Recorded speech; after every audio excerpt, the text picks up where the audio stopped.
Hello everyone. So without wasting any time, let's just start today's video.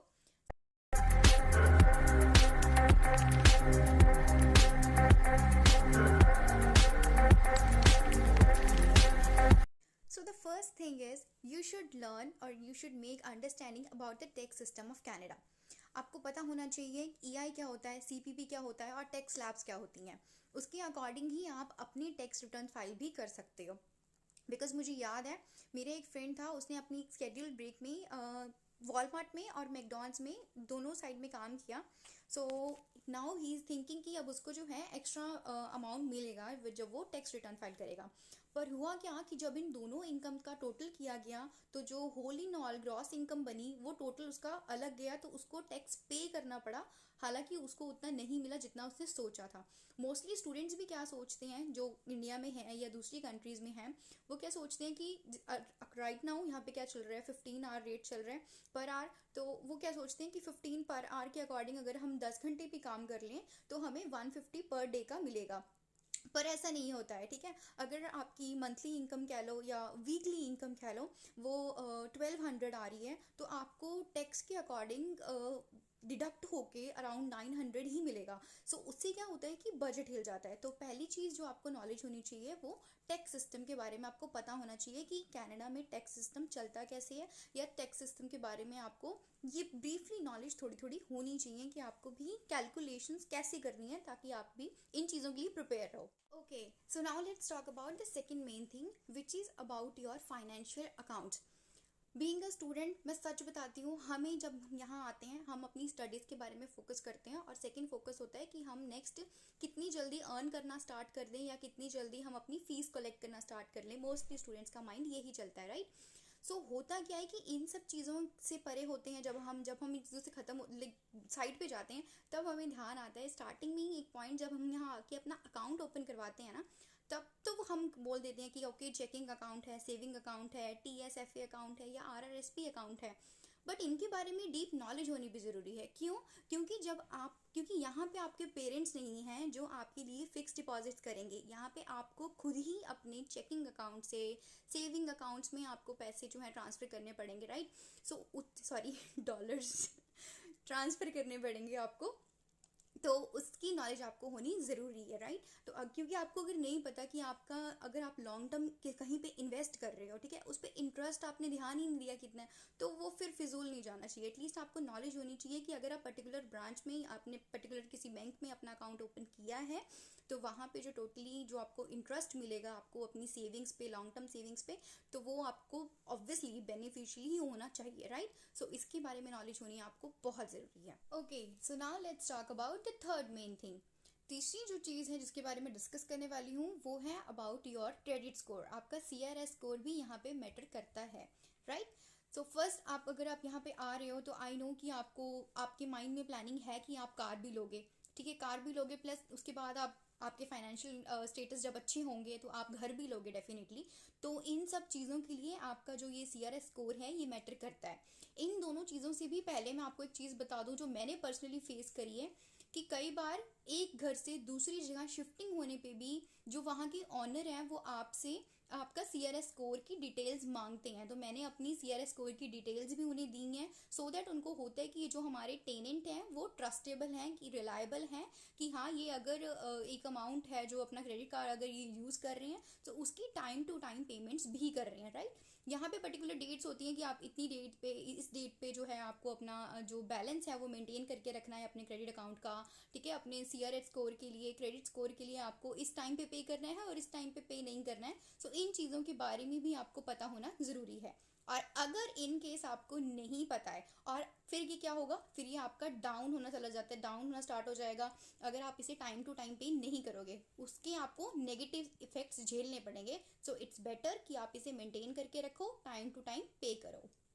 Now let's move to our fourth point जो कि related to है हमारी public transport के.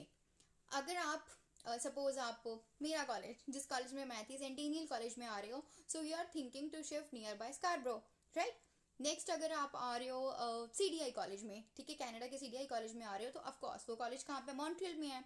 और अगर आप आ रहे हो फैनशावे कॉलेज में, it means you are thinking to stay in London, ठीक है. सो आपको जगहों के बारे में, इनकी पब्लिक ट्रांसपोर्टेशन के बारे में पता होना ज़रूरी होता है। लाइक इंडिया में क्या चलती है, ओला चलती है, राइट, यहाँ पे उबर चलती है, लिफ्ट चलती है। सो इनके बारे में भी पर्टिकुलर नॉलेज होनी आपको ज़रूरी है कि अगर कई जगह पे गो बसेस से आपको जाना पड़ता है, कई बार गो बसेस अवेलेबल नहीं होती तो आपको सबवे भी लेना पड़ता है। तो मैंने भी मोस्टली सबवे लिया है, गो बसेस ली हैं। सो इन चीज़ों के बारे में नॉलेज होनी जरूरी है। ओके, सो नाउ अब हम अपनी वीडियो के 5th पार्ट में हैं। सो इसमें क्या ऐसी चीज़ अब है जो सीखने की ज़रूरत है?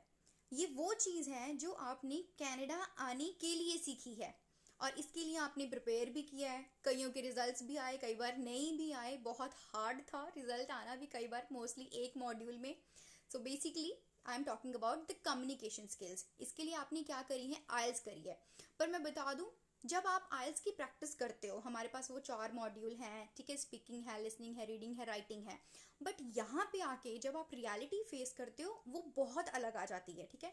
आपको आपका जो एम्प्लॉयर है नेचुरली, और वो आपसे इंग्लिश में ही बात करेंगे। इवन आप पब्लिक ट्रांसपोर्ट लोगे, आपके जो ड्राइवर्स होंगे वो भी आपसे इंग्लिश में ही कम्युनिकेट करेंगे। आप कॉलेज में जाओगे सबसे पहले, राइट, आपके जो प्रोफेसर्स होंगे वो भी आपसे इंग्लिश में ही कम्युनिकेट करेंगे। अगर आप एज अ स्टूडेंट आ रहे हो, राइट, अगर आप एज अ डायरेक्ट पीआर आ रहे हो, तब भी अगर आपका मेन मोटिव यहाँ आते ही फिर तो एम्प्लॉयमेंट है, तो आपको डील करना पड़ेगा एम्प्लॉयर्स के साथ। और यहाँ पे कोई एम्प्लॉयर ऐसा नहीं है अनलेस अनटिल आप की बॉन्डिंग अच्छी ना बन जाए, राइट, तब तक आपको क्या है, आपको जो एक प्रोफेशनल लैंग्वेज है इनकी, कनाडा की इंग्लिश लैंग्वेज है, उसी में कम्युनिकेट करना पड़ेगा। तो आपको इसके अंदर आके बहुत अपने आप को शार्प करने की ज़रूरत है, क्योंकि ये लोग बहुत फास्ट बोलते हैं। मुझे भी बहुत प्रॉब्लम हुई थी, but I can easily understand, easily talk. So basically मैं बताऊँ, कई बार कम्युनिकेट करने में भी उतनी प्रॉब्लम नहीं आती है जितनी प्रॉब्लम आती है समझाने में। आप कम्युनिकेट तो इजीली कर लोगे, आपने कम्युनिकेट कर भी दिया अपना मैसेज, आपको भी समझ में आ गया, आपके फ्रेंड को भी समझ में आ गया, पर सामने वाले को समझ में नहीं आया। कई बार क्या होता है कि वर्ड्स के डिफरेंस थोड़े अलग हो जाते हैं, कई बार सेंटेंस फॉर्मेशन अलग हो जाती है, ठीक है। हम अपना verb, sentence, ING, third verb सब लगा के बोलेंगे, पर फिर भी कहीं ना कहीं जो इनकी वोकैबुलरी होती है ना, वो थोड़ी अलग होती है, तो उसको समझाने में या समझने में टाइम लग जाता है। तो इन चीज़ों की कमांड होनी ज़रूरी है। सपोज आप किसी अपने एम्प्लॉयर पे, या अगर आप मैकडॉनल्ड्स में काम कर रहे हो, तो मैंने देखा है मैकडॉनल्ड्स के मोस्टली जो यहाँ पे मैनेजर हैं वो चाइनीज़ हैं, तो ठीक है, उनकी इंग्लिश बहुत फास्ट होती है। सेकेंडली अगर मैं बोलूँ अबाउट फिलिपिनोज, ठीक है, सो इनकी जो लैंग्वेज होती है, इनकी बहुत अच्छी और बहुत फास्ट कमांड होती है इंग्लिश लैंग्वेज पे, ठीक है। सो इनके साथ भी कम्युनिकेट करने में आप कम्युनिकेट कर लोगे, बट कई बार समझाना मुश्किल हो जाता है, समझना मुश्किल हो जाता है। आप में कोई कमी नहीं है, you are very best in your English, okay. So but फिर भी आपको इस चीज़ की कमांड, इस चीज़ की नॉलेज होनी बहुत ज़रूरी है। अगर आप इंडिया में हो, आप अपना टाइम अच्छे से आप अपने इन्वायरमेंट में मेंटेन रखो। नहीं होता है, आई नो, जितना मर्जी कर लो वो इन्वायरमेंट ही नहीं होता है, बट क्या है, आप इंग्लिश मूवीज़ देखो सब टाइटल के साथ, ठीक है, तो उनसे आपको पता लग जाएगा कि स्लैंग्स किस तरीके से प्रॉपरली यूज़ किए जा रहे हैं। ओके, अब बोलते हैं 6 पार्ट के बारे में, जो कि रिलेटेड टू है, जो कि आप इंडिया में भी थोड़े बहुत करते हो, और थोड़े बहुत से ज़्यादा आप अपनी मम्मा से करवाते हो। सो ऐसा नहीं है, अब आपको थोड़ा बहुत सीख के आना चाहिए, आपको कुकिंग सीख के आनी चाहिए, ठीक है। इससे क्या होगा कि आपके बहुत सारे डॉलर सेव हो जाएंगे। मैंने इनिशियल डेज में, जब बीइंग अ स्टूडेंट, जब तक मैं स्टूडेंट भी रही हूँ, इवन अब तक भी मैंने सेल्फ कुक ही किया है। मैंने बहुत कम बाहर से ऑर्डर किया है। इट्स नॉट बिकॉज कि मेरा मन नहीं करता, जब मेरा मन करता है मैं तब डेफिनेटली करती हूँ, बट इन चीज़ों के बारे में, इन चीज़ों का होल्ड होना भी आपके हाथ में बहुत ज़रूरी है, क्योंकि आपको एक चीज़ में डिफरेंस पता होना ज़रूरी है, आपकी नीड्स और आपके डिज़ायर्स में, ठीक है। अगर आप अपनी डिज़ायर्स को लेके आ जाओगे यहाँ पे, तो फिर आप फंस जाओगे, फिर ये गड़बड़ हो जाएगी आपको, ठीक है, क्योंकि यहाँ पे लालच बहुत है। 13+, 14+, ये कार, मस्टैंग, चैलेंजर, समथिंग सब पड़ी है यहाँ पे। बट आपको देखना ज़रूरी है कि आपको इनिशियल मंथ्स में, इनिशियल ईयर्स में किस चीज़ों की ज़्यादा नीड है, ना कि डिज़ायर है, ठीक है। ऑफ कोर्स आप अपने करियर पे ध्यान दो, डेफिनेटली उन चीज़ों को फोकस में रखो जो चीज़ें आपको गेन करनी है, जो आपकी फाइनेंशियल ग्रोथ और फ्यूचर ग्रोथ के लिए अच्छी हैं, उन चीज़ों को भी डेफिनेटली करो। बट इन चीज़ों को भी ध्यान में रख के आओ, अपनी कुकिंग सीख के आओ, घर को कैसे क्लीन रखना है, ठीक है, या कौन सी चीज़ कहाँ होनी चाहिए। मम्मी को पता होता था, बट यहाँ पे खुद देखनी है सारी चीज़ें, तो इनके बारे में भी प्रॉपर आपको पता होना चाहिए, राइट। सो इन चीज़ों के बारे में नॉलेज आपको ऑलरेडी मैंने दे दी है। 6 पॉइंट्स जो मुझे बहुत लगे कि हाईलाइट करने चाहिए, तो वो मैंने करे हैं। रेस्ट मेरे माइंड में अब बहुत सारी चीज़ें और भी आ रही हैं कि शायद इन चीज़ों के बारे में भी मुझे बोलना चाहिए, तो मैं उसके बारे में अब आपसे नेक्स्ट वीडियो में बात करूँगी, क्योंकि मैं नहीं चाहती कि आपका भी इतना ज़्यादा टाइम सिर्फ एक ही वीडियो पे लग जाए। सो आई होप कि ये जो वीडियो थी that is helpful for you, and if you want you can share this video with your friends, with your relatives, those who are thinking to come to Canada, those who are already in Canada. They can be aware about all these things कि उनको भी कौन सी चीज़ों पे hold होना चाहिए और कौन सी चीज़ों को अपनी नीड्स और डिज़ायर के बारे में भी उनको कंफर्मिटी होनी चाहिए, राइट। सो इन चीज़ों की नॉलेज होनी हमें बहुत ज़रूरी है। मुझे भी इन चीज़ों का जब रियलाइजेशन होना स्टार्ट हुआ, सो आई थॉट कि अच्छा हुआ मुझे ये चीज़ें पहले से पता थी। अब जिन्हें नहीं पता थी, जितने लोग मेरे कांटेक्ट में आते गए, मैं उन्हें बताती गई, राइट। सो इन चीज़ों के बारे में आप भी अपने नोट्स प्रिपेयर कर लो। Thank you for watching this video. Bye.